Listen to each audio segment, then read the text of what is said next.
Selamat pagi, Assalamualaikum warahmatullahi wabarakatuh. Perkenalkan, kami dari kelompok 7 yang beranggotakan 4 orang, dengan saya sendiri Risma Angelina, yang kedua ada saudari Melati Kasih Sukma, yang ketiga ada saudari Rahmi, dan yang terakhir ada saudara Muhammad Al-Furqan Arlim.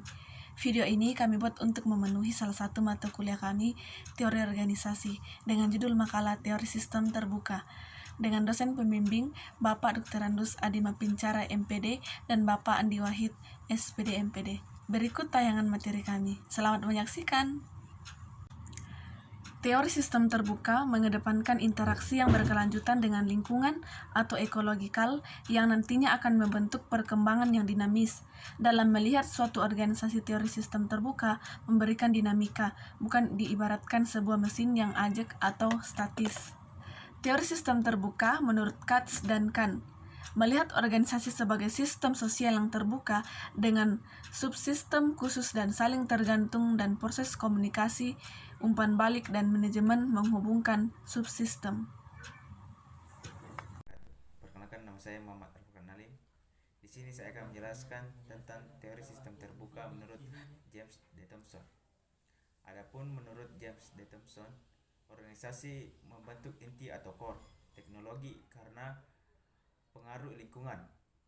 Organisasi memiliki motivasi yang tinggi untuk memperoleh stabilitas keamanan, orientasi yang jelas, dan selalu tanggap secara efisien dan efektif dalam lingkungan yang tidak pasti. Sekian. Kenalkan, nama saya Melati Kasih Sukma. Saya akan menjelaskan teori sistem terbuka menurut pandangan John Woodward. Dalam organisasi diperlukan adanya teknologi.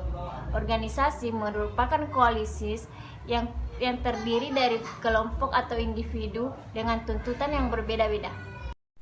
Assalamualaikum. Di sini saya akan menjelaskan tentang karakteristik sistem terbuka menurut Burns dan Stalker. Adapun karakteristik sistem terbuka yang pertama yaitu tugas-tugas yang tidak rutin berlangsung dalam kondisi yang tidak stabil. Yang kedua, hasil atau apa yang bisa dikerjakan diutamakan. Yang ketiga, konflik di dalam organisasi diselesaikan dengan interaksi di antara teman sederajat. 4. Pencarian pertanggungjawaban ditekankan. Yang kelima, rasa tanggung jawab dan yang loyalitas seorang adalah pada organisasi secara keseluruhan, tidak hanya pada sub unit organisasi yang telah dibebankan kepada seorang pejabat. Yang keenam, organisasi dipandang sebagai struktur network yang menembus atau flooding network structure. Yang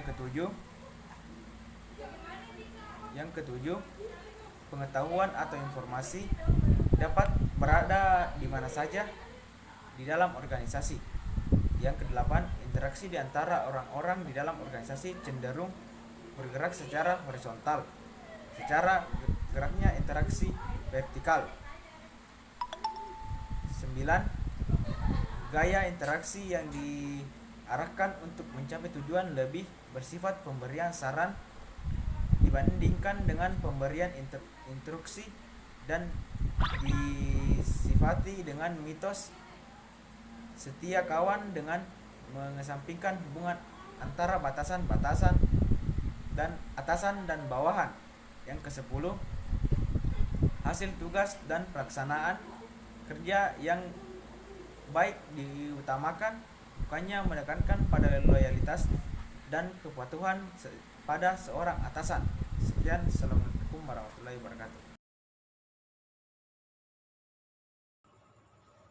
Perkenalkan, nama saya Rahmi akan membacakan materi tentang sistem organisasi terbuka menurut pandangan Lawrence dan Lors.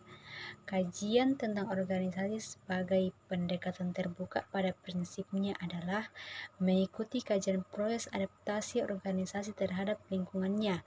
Proses adaptasi ini dilakukan mulai dari hulu sampai ke hilir. Sekian dari saya.